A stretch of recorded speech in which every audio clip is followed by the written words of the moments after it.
हे राधा कृष्ण आप मेरी रक्षा कीजिए। सुविषम कृते रक्षतम रक्षतम च, क्या रक्षा हो जाएगी? मेरी बुद्धि का दर्शन ठीक हो जाए। ये जो बुद्धि निश्चय कराती है ना, बहुत गलत निश्चय कराती, इसमें सुख इसमें सुख इसमें सुख, धिक्कार है। भगवान की कृपा से दिव्य मानव देह प्राप्त करके दिव्य आध्यात्मिक सुख प्राप्त करने की लालसा रखनी चाहिए, ना कि भोग दृष्टि से देखना चाहिए। हे प्रभु मेरी रक्षा करो, मेरी बुद्धि शुद्ध हो, नहीं तो दुर्गति पक्की है, पक्की दुर्गति है। फिर जब काम अपना अधिकार जमा लेता है हृदय में, तो क्रोध का तांडव शुरू हो जाता है, नाक में गुस्सा रहता है, छोटी छोटी बातों में वो अपने पूज्य जनों को भी कटु वचन, कठोर व्यवहार, हिंसादि भी कर सकता है। जैसे बड़ा भ्राता पिता के तुल्य होता है, पिता माता ये भगवान के तुल्य होते हैं, पर क्रोधी पुरुष इन पर भी हाथ उठा देगा, इनको भी अपमानित कर देगा। हो सकता है क्रोध ज्यादा बढ़ जाए तो हिंसा भी कर सकता है। ये राक्षसी बुद्धि के लक्षण हैं, जो माताओं बहनों में काम भाव देखना और क्रोध करना। ये क्रोध बहुत बड़ा अनिष्टकारी, कभी किसी का क्रोध से मंगल नहीं हुआ, कभी किसी का मंगल नहीं हुआ। क्रोध को क्षमा के द्वारा नष्ट करना चाहिए। नाम जप से ऐसा धैर्य धारण करना चाहिए, जो आपके प्रति अपमान की क्रिया, प्रतिकूल क्रिया, तिरस्कार क्रिया, अहित क्रिया करे, उसको भी क्षमा कर दो। क्षमी अद्वेष्टा सर्वभूतानां मैत्रा करुण एवच निर्ममो निरहंकारां सम दुखा सुखः क्षमी। क्षमी क्षमावान, क्षमावान बलवान होता है, क्रोधी बलवान नहीं होता, वो कमजोर होता है। क्षमावान बलवान होता है। क्षमा के द्वारा क्रोध का नाश करो। प्रिया प्रीतम के स्मरण से, उनके चरणारविंद के चिंतन से, उनकी लीला गायन से अपने बुद्धि को इतना परिपक्व करो कि अगर गृहस्थ हो तो अपनी पत्नी के सिवा सर्वत्र जननी भाव हो, पूज्य भाव हो। प्रियाजू की सब सखियां हैं या स्वयं जगत अम्बा इन रूपों में विराजमान हैं, ऐसा पवित्र भाव करो। जैसे हम अपने घर में जवान बहन, जवान बेटी, जवान परिकर के साथ रहते हुए कभी दोष बुद्धि नहीं होती, कभी ये भाव ही नहीं आता ये स्त्री है, मेरी बहन, मेरी बेटी। ऐसे ही चराचर जगत का भाव बन जाए तो हमारी बुद्धि शुद्ध हो जाए। असूया, क्रोधासूया। असूया दूसरों के गुणों में दोष देखना, किसी भी व्यक्ति का छिद्रावेषण करना, इसमें क्या दोष है, ये देखने का अधिकार केवल गुरु को है या पूज्य जनों को है, वो भी अपने निज शरणागतों के, अन्य के नहीं। और वो भी उसे निर्दोष करने के लिए, निंदा या अपमानित अवहेलना करने के लिए नहीं। दूसरों के गुणों में दोष देखना ये सबसे बड़ी हानिकारक वृत्तियां हैं। ये जो वर्णन की जा रही है, माता बहनों में काम भाव और क्रोध भाव और दूसरों के गुणों में दोष देखना और मद, किसी भी प्राकृतिक वस्तु को लेकर के जो अहम वृत्ति प्रकट होती है उसे मद कहते हैं। ये मद नष्ट करने वाला होता है।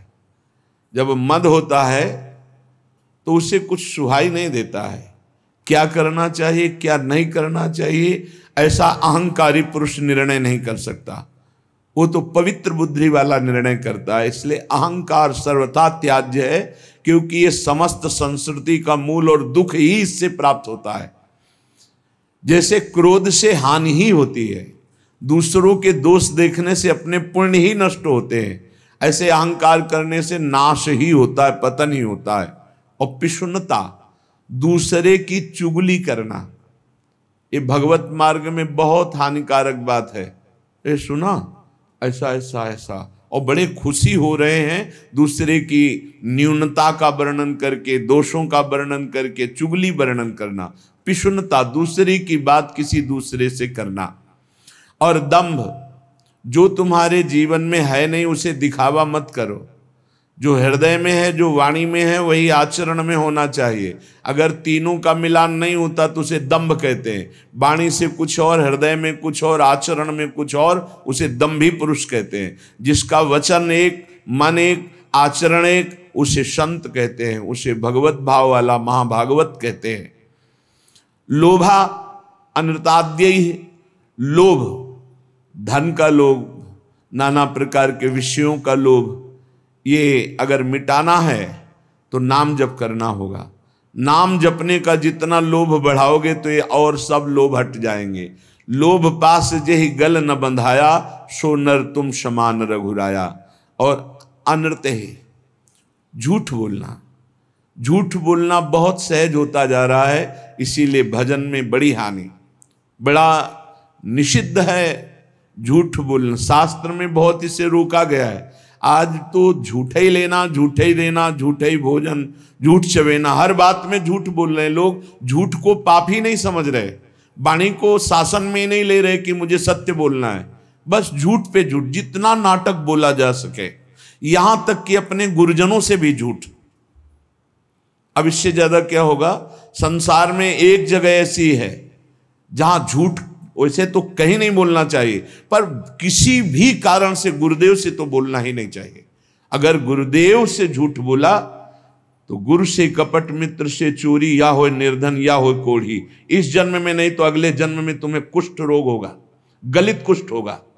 गुरुदेव से अनृत बोलना, कपट करना, छल छुपाव करना, चलो इस जन्म में नहीं तो कल्याण तो नहीं होगा, मोक्ष को तो प्राप्त होगे ही नहीं, अगला जन्म जरूर कुष्ठी बनोगे, या फिर ऐसी दरिद्रता को प्राप्त होगे कि जो जीवन भर महान कष्ट देता रहे। अनृत बोलना, झूठ बोलना, क्यों बोलना? अगर हम गलत हैं तो फिर हमें दंड मिलना चाहिए, हमारा सुधार हो जाएगा, पवित्र हो जाएंगे। गलत नहीं है तो तुम जो सोचा करो, हम सत्य बोलेंगे। व्यापार आदि के लिए भी झूठ बोलने की कोई आवश्यकता नहीं, सब कोई जानता है मुनाफा के लिए व्यापार होता है। आप अपना नियत जो मूल्य है उसमें मुनाफा जोड़ करके आप बेचिए, झूठ मत बोलिए। झूठ बोलने से कोई व्यापार थोड़ी बढ़ जाएगा। अगर आप झूठ बोल करके पैसा कमा रहे तो परिवार में अशांति, क्लेश, दुख, नाना प्रकार की रोग विपत्तियां घेर लेंगी। सत्य मार्ग पर चलो। श्रीपाद कह रहे हैं, यदि इस जन्म में तुझे मंगल गति प्राप्त करनी है तो अपनी बुद्धि की राक्षसी प्रवृत्ति को रोको। माता बहनों के प्रति काम भाव मत करो, किसी से क्रोध से वर्ताव मत करो, दूसरों के गुणों में दोष दर्शन मत करो, अहंकार मत करो, किसी की चुगली मत करो, जो तुम्हारे जीवन में नहीं वो नाटक मत करो, दंभ मत करो, दिखावा मत करो, लोभ मत करो, झूठ मत बोलो। क्या होगा इससे? इससे आपके अंदर भगवत भाव जागृत होगा। ये नरक पहुंचाने वाले हैं जितने लक्षण हैं, अभी समझ में नहीं आ रहा है, आ जाएगा समझ में। जिस समय दंड विधान लागू होता है तब लगता है कि कभी कोई जिंदगी में पाप ना करे। जब शरीर पीड़ा से युक्त, मन खिन्न, नाना प्रकार की विपत्तियां घेर लेती हैं, बड़ी अव्यवस्थाएं, तब उस जीव को लगता है मृत्यु हो जाए तो अच्छा। तो क्या होगा? मृत्यु हो जाने पर तुम कोई सुविधा में पहुंच जाओगे क्या? भारी दुख। मृत्यु के बाद कोई सुख? अरे सुख तो इस मनुष्य शरीर में है। इस मनुष्य शरीर से परमात्मानंद प्राप्त कर सकते हो, अखंडानंद प्राप्त कर सकते हो, भगवत प्रेमानंद प्राप्त कर सकते हो। भूल गए विषयानंद में, और जब विपत्ति आई तब मृत्यु को मनाने लगे। एक एक चेष्टा का बड़ा बड़ा कष्ट है। तो जिसने कभी दूसरों को, भूखों को भोजन पवाया है, प्यासे को जल पिलाया है, किसी की भारी दुख में सम्मिलित होकर दुख निवृत्ति की है और भगवान नाम जप, तो ऐसी स्थिति को वो सह पाता है। उस समय भी गंभीर मुद्रा में वो भगवान का स्मरण उस दुख से विक्षिप्त होकर नहीं छोड़ता। वो पवित्र अंतःकरण वाला उस भारी कष्ट अवस्था में भी भगवान नाम स्मरण। ध्यान देना, अगर दूसरे को कष्ट दिया है, कभी किसी का हित नहीं किया, कभी प्यासे को पानी नहीं पिलाया, कभी भूखे को अन्न नहीं पवाया, तो अंतिम समय तुम्हारा बाधित हो जाएगा। जो सत मार्ग है वो बाधित हो जाएगा। ये सिद्ध महापुरुष बोल रहे हैं। जो पुरुष कभी झूठ नहीं बोला, जो कभी किसी से झगड़ा नहीं करवाया, किसी किन्हीं का स्वभाव होता है, दो मित्रों के बीच में झगड़ा करा देना, पति पत्नी के बीच में झगड़ा करा देना, ऐसा। जो आस्तिक स्वभाव वाला और श्रद्धालु है, उस समय भारी दुख की अवस्था में सुख का उदय होता है उसके हृदय में। ध्यान दीजिए, कहा है कई बार सत्संग में कि जो भगवत मार्ग का पथिक है उसकी जब मृत्यु होती है तो जन्मत मृत दुषा दुख हो, ये नहीं होता। जैसे विशाल हाथी के गले से फूलों की माला टूट जाए, उसे पता भी न चले। तो कह रहे हैं उस समय उसके हृदय में एक अद्भुत सुख प्रकट होता है और वो सुख पूर्वक शरीर छोड़ता है, सुख पूर्वक मृत्यु को प्राप्त होता है, सुख पूर्वक मरना, आनंद पूर्वक। जैसे स्वप्न, स्वप्न में इस शरीर का भान नहीं रहा, नहीं रहता, सैया में पड़ा है, ऐसे स्वप्नवत शरीर छूटा और वो जो देवता की, जिस इष्ट की आराधना की, वो वहीं प्राप्त हो जाता है जाकर। पर यह साधारण नहीं है सुखपूर्वक मृत्यु होना। जो सदैव अपने गुरु की आराधना में संलग्न रहा है, कभी किसी वैष्णव की निंदा नहीं की है, सात्विक भोजन पाया है।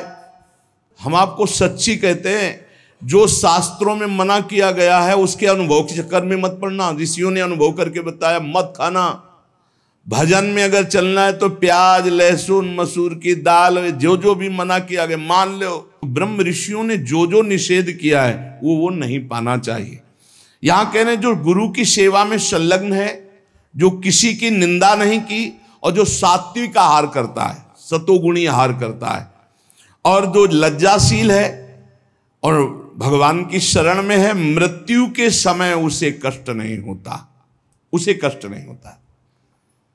जो सात्विक आहार करता है, गुरु सेवक होता है, कभी किसी की निंदा नहीं करता है, उदार वृत्ति होती है, जो गुण गंभीर स्वभाव वाला होता है, भगवान का आश्रय लिए होता है, वो अंतिम समय सुख पूर्वक मरता है।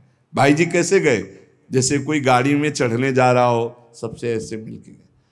अगर मन वचन शरीर से कभी किसी को कुछ भी दुख पहुंचा हो तो आज मैं राधा माधव के पास जा रहा हूं, मुझे क्षमा कर देना।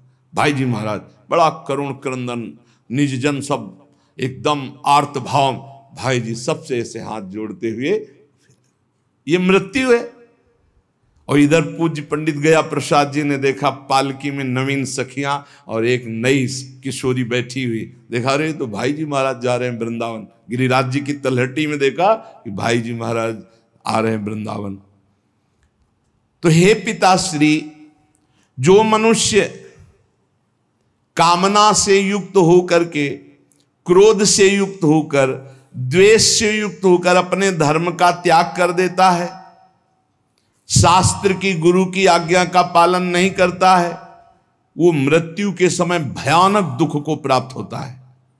उस समय सब चतुराई विस्मृत हो जाती है। अब उस समय क्या आएगा चिंतन में, वही बनना पड़ेगा जो आ जाएगा। जिन्होंने मृत्यु काल उपस्थित होने पर भगवद आश्रय लिया है, उनको जलन नहीं होती। जिन्होंने जीवन में किसी की भी मृत्यु का अवसर समय, तभी कहते हैं ये लाभ एक बार जरूर सब ले। आसपास कोई पशु पक्षी मनुष्य मरणासन में हो, उसके पास जाके नाम सुना दो, चरणामृत पिला दो, वृंदावन की रज लगा दो। अपने लोगों के पास ये होना चाहिए।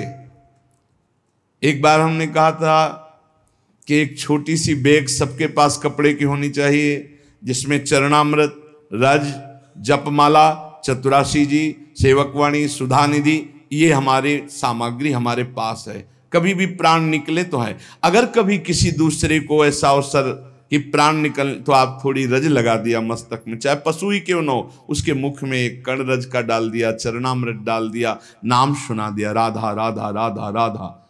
अब ये वो बीज बो गया जो आपके अंतिम समय काम आएगा। जब आपका अंतिम समय होगा तो भगवान किसी को भेजेंगे या स्वयं आएंगे और आपके मंगल का संविधान रच देंगे। जीवन में एक बार तो कर लो। आसपास कहीं पड़ोस में कहीं कोई ऐसा दिखाई दे अवसर, आजकल तो लोग इतने बेपरवाह हैं कि सामने कोई तड़प रहा है, एक्सीडेंट हो गया है तो वीडियो जरूर बना लेंगे, खिड़की खोल के गाड़ी बढ़ा के निकल, कौन झंझट में फंसे। तो तुम जब फंसोगे तो तुम भी ऐसे तड़पोगे। ऐसा नहीं, प्राप्त सेवा का तिरस्कार करने वाले को दंड मिलता है। प्राप्त सेवा तुमने देखा, इसको जरूरत है मेरी इस समय, भूल जाओ सारे कार्यों को और अपने स्वार्थ को कि तुम्हारे साथ व्यवहार क्या होगा, उसको तत्काल गोद में उठाओ, गाड़ी में बैठो, अस्पताल ले जाओ, जो होगा बाद में देखा जाएगा। पहले प्राप्त सेवा का पालन करो, प्राप्त सेवा का त्याग नहीं करना चाहिए।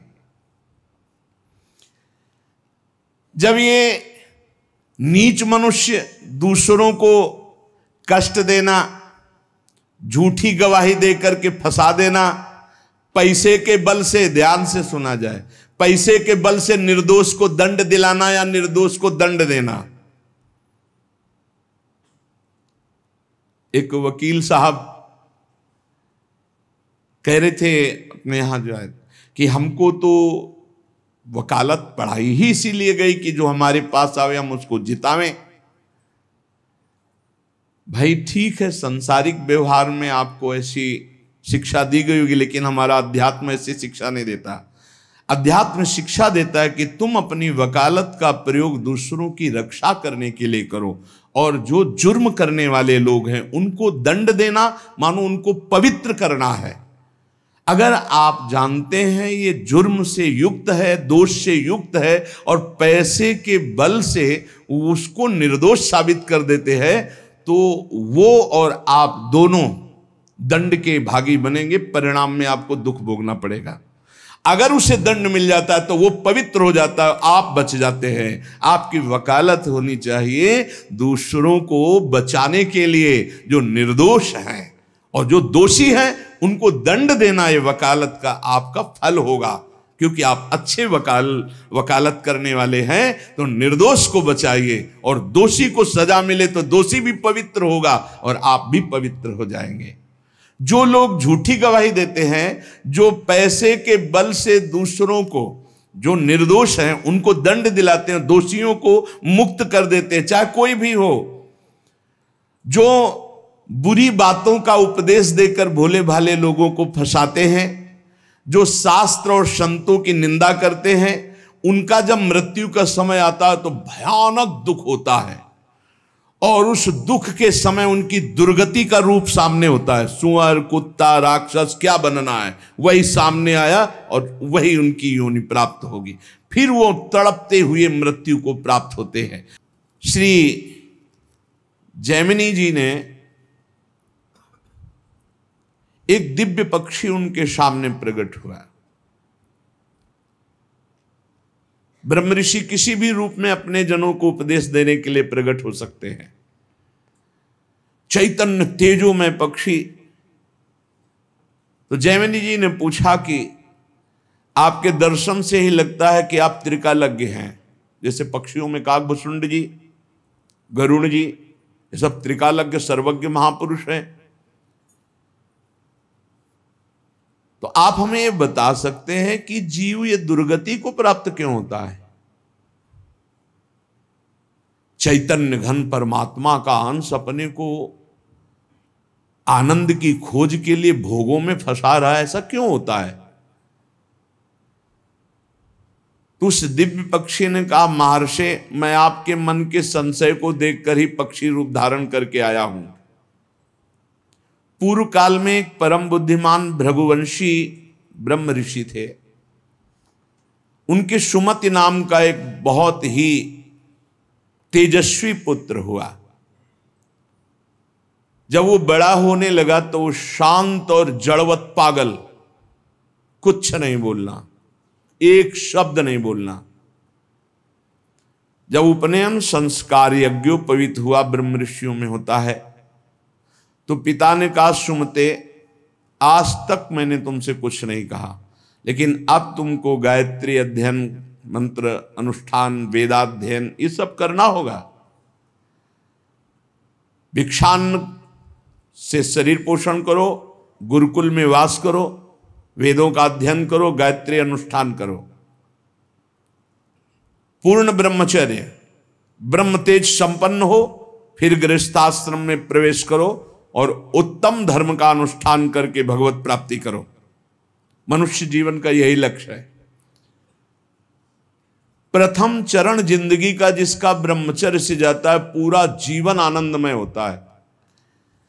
आज ऐसी दुर्दशा हो रही है कुसंग से, कुछ मोबाइल का कुसंग, कुछ बच्चों का ऐसा कुसंग कि क्रम बाय क्रम ये रोग फैलता चला जा रहा है। ब्रह्मचर्यहीनता, ब्रह्मचर्य का त्याग, सर्वतो भावेन ब्रह्मचर्य का नाश ही आज के बच्चे सुख मान रहे।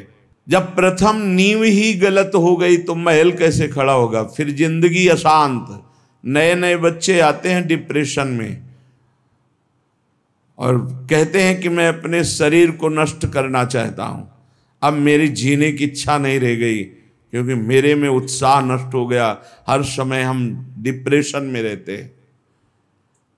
पहला आश्रम ब्रह्मचर्य आश्रम है सबका पहला आश्रम ब्रह्मचर्य। फिर जो गृहस्थ, वानप्रस्थ, सन्यास या ब्रह्मचर्य सीधे सन्यास।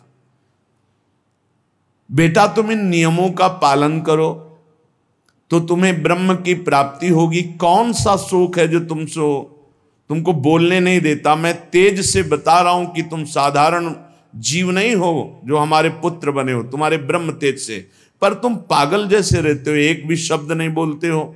जैसे जड़ भरत जी हार गए, पिता पधार गए, लेकिन कभी गायत्री कभी उच्चारण नहीं किया। संपूर्ण ब्रह्म ज्ञान उनको प्राप्त। जब अनेक बार कहा तो सुमति जी कुछ नहीं बोले। पिता ने स्नेहवश फिर कहा, बेटा तुम छल मत करो, मुझे पता है तुम बोल सकते हो और तुम ज्ञानी महात्मा हो, मुझे पता है तुम्हारा तेज ऐसा है, तुम पागल नहीं हो। जब बार बार कहा तब सुमति ने हंस दिया और उसका, पिताजी ये जो आप उपदेश कर रहे हैं ये बहुत बार, बहुत जन्मों में कर चुका हूं। मैं उस तत्व को प्राप्त हो चुका हूं जिसके जानने के बाद कुछ जानना बाकी नहीं रहता। इसीलिए मैं जड़वत पागल आचरण करता हूं कि आप हमको ये ना समझ पाए कि मैं आपका पुत्र बहुत विद्वान या बहुत ज्ञानी हूं। जो आप उपदेश कर रहे हैं बहुत जन्म अनुष्ठान कर चुका हूं। मैं त्रिकालज्ञ हूं, मुझे तीनों कालों का ज्ञान है, भूत भविष्य वर्तमान। त्रिकालज्ञ तब होता है जब भगवत स्वरूप में तदात्म हो जाता है। तो भगवान सर्वज्ञ हैं तो वही सर्वज्ञता अंश रूप में उतरती है तो वो भी सर्वज्ञ हो जाता है। मैंने बहुत से शास्त्रों का ज्ञान प्राप्त किया, वो अक्षरशः मुझे सब भगवत कृपा से स्मृति में व्याप्त है। हर कला में मैं प्रवीण हूं, शिल्प कला आदि सब कलाओं में प्रवीण हूं। मुझे पागल रहने का स्वभाव है कि कोई जान न पावे। इस समय मैं आपके और अपने 10,000 जन्म तक को देख रहा हूं। स्वाभाविक खेद, क्षय, क्षोभ ये हमें स्पर्श भी नहीं कर सकते। संतोष, आनंद, वृद्धि ये सदैव हमारे हृदय में होती रहती है। शत्रु मित्र इनका मुझे भान भी नहीं, सब में एक ब्रह्म व्याप्त है, ये अनुभव है। पिताजी आप पत्नी और पुत्र के संयोग वाले हैं। आप मुझे पुत्र भाव से देख रहे हैं। अनेक बार तुम हमारे बेटा बन चुके हो। मैं 10,000 जन्म तक तो ऐसे ही देख रहा हूं, स्वाभाविक। अगर ध्यान करके देखो तो लाखों जन्मों को देख सकता हूं। कई बार तुम हमारे पुत्र बन चुके हो, कई बार पत्नी बन चुके हो। तो बहुत आश्चर्य में हो रहे कि अभी तक तो बोला नहीं, बोला तो इस कोटि का बोला।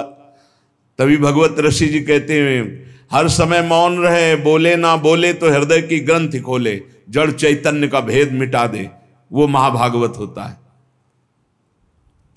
पिताजी मैंने हजारों बार महान से महान सुख और महान से महान दुख भोगे हैं जो मेरी स्मृति में है। लाखों माताओं के गर्भ में विष्ठा और मूत्र के बीच में मैं पला हूं, मुझे याद है। अपने लोगों को इसी जन्म का याद नहीं है। इसी जन्म में जो मां के गर्भ में थे, याद नहीं कोई घटना, कोई दुख, एक पाई भर भी स्मृति नहीं। इतने ज्ञानी हैं। सोचो, ये महाराज सुमति जी कह रहे हैं कि मुझे 10,000 वर्ष का तो ऐसे ही दिखाई दे रहा है, अगर ध्यान धरूं तो लाखों जन्म का बता सकता हूं। मैंने लाखों बार माताओं के गर्भ में विष्ठा और मूत्र के बीच में पला हूं, मलाशय और मूत्राशय के बीच में।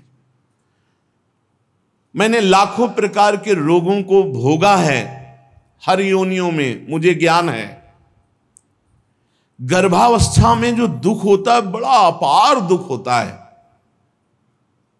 मैंने बचपन, जवानी, बुढ़ापा सबको देखा है। मैं हर योनियों में गया हूं, मुझे हर योनि का पशु, मृग, कीट, पक्षी, मनुष्य, स्त्री, देवता सब बना हूं।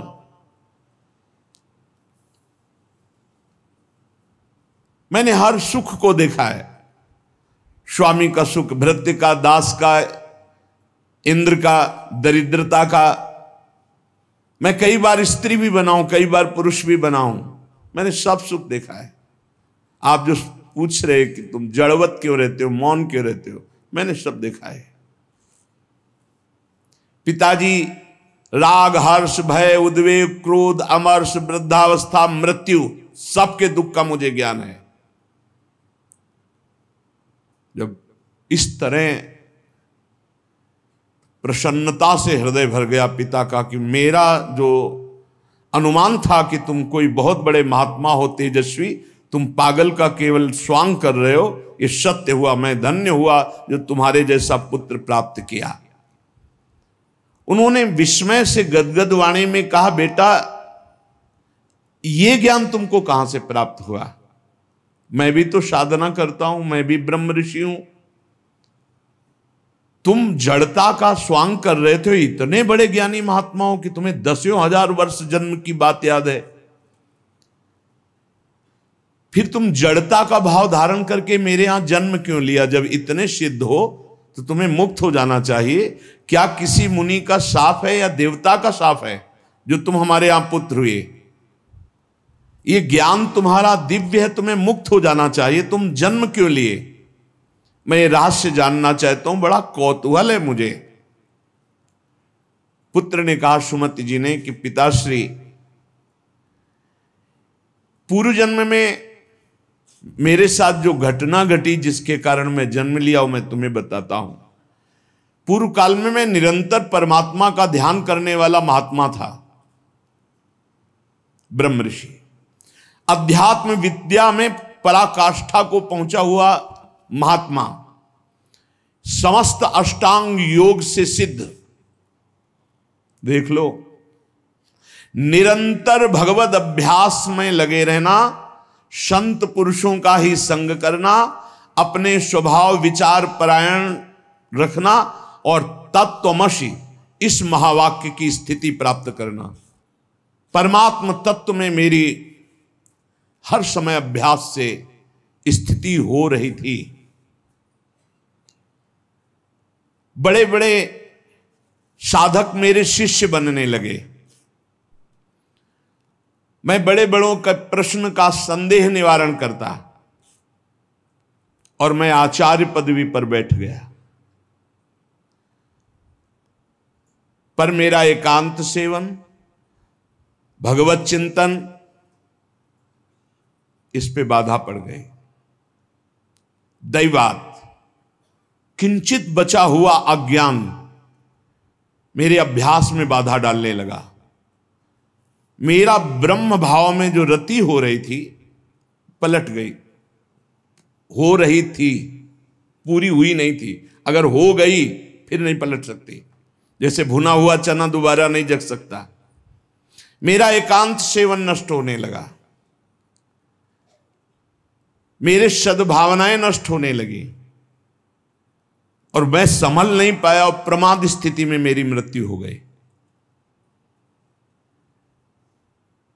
पर मैं सत्यमय जीवन व्यतीत किया था, उसके प्रभाव से मुझे पुनः ब्रह्म ऋषि कुल में ही जन्म हुआ और मैं पुनः ही ब्रह्म ऋषि। अब मैं किसी को उपदेश नहीं करूंगा। इसीलिए मौन रहता हूं पागल जैसा, ना चेला बनाऊंगा ना किसी को उपदेश करूंगा। इसीलिए मृग में आसक्त होने के बाद जड़ भरत जी ने भी यही स्वरूप रख कि डर गए कि फंस जाऊंगा, हरी घास भी नहीं खाई, बहुत सावधानी की जरूरत है। मुझे ब्रह्म चिंतन के प्रभाव से दसों हजार वर्ष जन्मों की बात अब भी स्मृति में है। वो बहुत सावधानी की जरूरत है। एकांत का अपना साधन यदि छिन जाए तो कुछ भी बाधा पहुंचा सकता है, वो चाहे मृग हो चाहे चेला हो, बहुत संभल के इस मार्ग में चला जाता है। मेरी स्मृति धूमिल नहीं हुई जैसे जड़ भरत जी की भी स्मृति धूमिल नहीं हुई। हिरण के भी जन्म में वो भजन परायण रहकर ब्रह्मबोध संपन्न महापुरुष के रूप में जन्मे। पिताजी पूर्व जन्म के अभ्यास में मैं जितेंद्री था, इसलिए अब भी मैं जितेंद्री ही हूं। केवल प्रमाद स्थिति आ गई, चिंतन में प्रमाद, बहुत सावधानी। अब भविष्य में मेरा जन्म नहीं होगा क्योंकि मैं सावधान हूं, अब प्रमाद नहीं होने दूंगा। मैंने जो दूसरों को ज्ञान दिया था उस ज्ञान का कहीं न कहीं मुझे अहंकार आ गया, इसलिए प्रमाद स्थिति आ गई। भ्रम न हो जाए, वो छुपा छुपी का खेल खेलता है, चेला नहीं है, वो जगत गुरु है। भगवान श्री कृष्ण कह रहे हैं मत्ता पर तरम नान्यत, मेरे सिवा अन्य कोई नहीं। तो कहीं गुरु बनने का अहंकार ना आ जाए। भगवान अपने भक्त की हर इच्छा को पूर्ति करते हैं तो वही आकर शिष्य रूप में शरणागत का स्वांग करते हैं। ये भूल गए तो देख ले, और कोई अपराध नहीं था, कोई अपराध नहीं था। प्रमाद स्थिति मैं ज्ञानी हूं, हम जागृत हो गया, एक जन्म बर्बाद हो गया। ब्रह्मबुद्ध इसलिए इस जन्म में बोल ही नहीं रहे, अपने पिता से भी नहीं। जब बहुत बार कहा तो करुणा करके बोले, जैसे जड़ भरत जी रघुगण से बोले। मैंने जो दूसरों को ज्ञान दिया था, ये ज्ञान देते समय नहीं होना चाहिए कि मैं उपदेश कर रहा हूं, मैं उत्तर दे रहा हूं। सच्ची नहीं, वो श्री भगवान अंदर से बोल रहे हैं। हृदय मंदिर भगवान का है, साउंड ये दिखाई दे रहा है, और अंदर से भगवान बोल रहे हैं। जो उत्तर दिया वो मैं भी सुन रहा हूं। मैं उत्तर देने वाला नहीं हूं, मैं भी श्रोता ही हूं। उत्तर देने वाले श्री भगवान जगत गुरु जो सबके हृदय में बैठे हैं, वही कथयन्ति च माम नित्यम तुष्यन्ति च रमन्ति च, इसकी योग्यता प्रदान कर रहे हैं। वही अंदर से कथन करवा रहे हैं, वही उसी में रमण करवा रहे हैं, वही सुनवा रहे हैं। जो सत्य चिंतन करता है वो कभी व्यर्थ नहीं जाता। उसके प्रभाव से मुझे आगे कोई साधना नहीं करनी पड़ी और मुझे तत्वबोध हो गया। यही खास बात होती, मैं ब्याज सहित भजन मिलेगा, आगे कोई साधना नहीं करनी पड़ी। इस जन्म में स्वयं तत्वबोध संपन्न महापुरुष के रूप में प्रकट हो गए। जैसे जड़ भरत जी जन्म से सिद्ध, भजन कर नामे भक्ता प्रणश्यति, ये खास बात होती। 100 बार राधा राधा बोला है तो अगले जन्म में 101 बार से शुरू होगा, 99 से नहीं।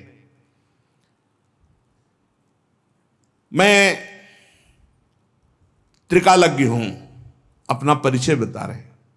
और ये तीनों कालों का ज्ञान साधारण धर्मों के पालन से या कर्म कांड से इनसे नहीं प्राप्त होता है। ये भगवत चिंतन ब्रह्म चिंतन से प्राप्त होता है। पिताजी मैं जन्म से ही सन्यासी हूं, मुझे ये शिक्षा की अब जरूरत नहीं कि आप ब्रह्मचर्य धारण करो, आप जाओ एकांत सेवन करके फिर गृहस्थाश्रम, फिर वानप्रस्थ, फिर सन्यासी। मैं जन्म सिद्ध सन्यासी हूं। मेरे से चूक हो गई, जरा सी चूक में जन्म हो गया। हिरन में आसक्त, जरा सी चूक में, बहुत बड़ा गेम है ये। चूक नहीं होनी, ये खेल है, चूक नहीं होनी चाहिए। अच्छा, खास बात देखो, चूक कहां हुई है। और जब भगवान की शरण में होता है तो भगवान कह रहे अंतिम चूक को मैं सुधारता हूं। इसीलिए सर्वश्रेष्ठ भगवान की भक्ति है, शरणागति है। हे, इतने बड़े महात्मा की चूक हुई और अगला जन्म हुआ और जीवन भर वैश्यागमन करता रहा। अंत समय नारायण बुलाया तो परम पद पहुंच गया। पुत्र के बहाने नारायण बोले, भगवान नाम, इसीलिए हम नाम जप की महिमा को बार बार गाते हैं। मैं क्या हूं इसको छोड़ो, आप क्या है प्रभु, मैं समझ गया। राधा राधा राधा राधा राधा राधा, परम पद मिल गया। अब ये बहुत सरल लगता है ना, इसलिए फ्री किसी को हीरा दो तो कांच ही समझेगा, और दाम लगा के कांच दो तो उसको माथे पे लगाएगा। 1 लाख में खरीदा है, भले चमकीला रंगीन कांच ही हो या सफेद कांच हो, और अगर फ्री हीरा दो तो उसको लगे हीरा फ्री कैसे दे सकता है, नहीं ये तो कांच ही होगा। पैसा लगा के फ्री सत्संग मिल रहा है तो समझ में नहीं आता, फ्री सत्संग मिल रहा है, फ्री एकांतिक मिल रहा है तो समझ में नहीं आता। पक्की बात समझो, भगवान नाम से बढ़कर के कोई साधना नहीं है, कोई साधना नहीं। ये आप देखो इन प्रसंगों को इसीलिए सुनाते कि आप पकड़ो, इतनी ऊंचाई पे चढ़ा हुआ महापुरुष जरा सा अहम में फिसल गया, और भगवान का भक्त जो भगवान का शरणागत है, तो भगवान कहते हैं अंतिम समय उसका स्मरण मैं बनता हूं, मैं स्वयं उसका स्मरण बनता हूं।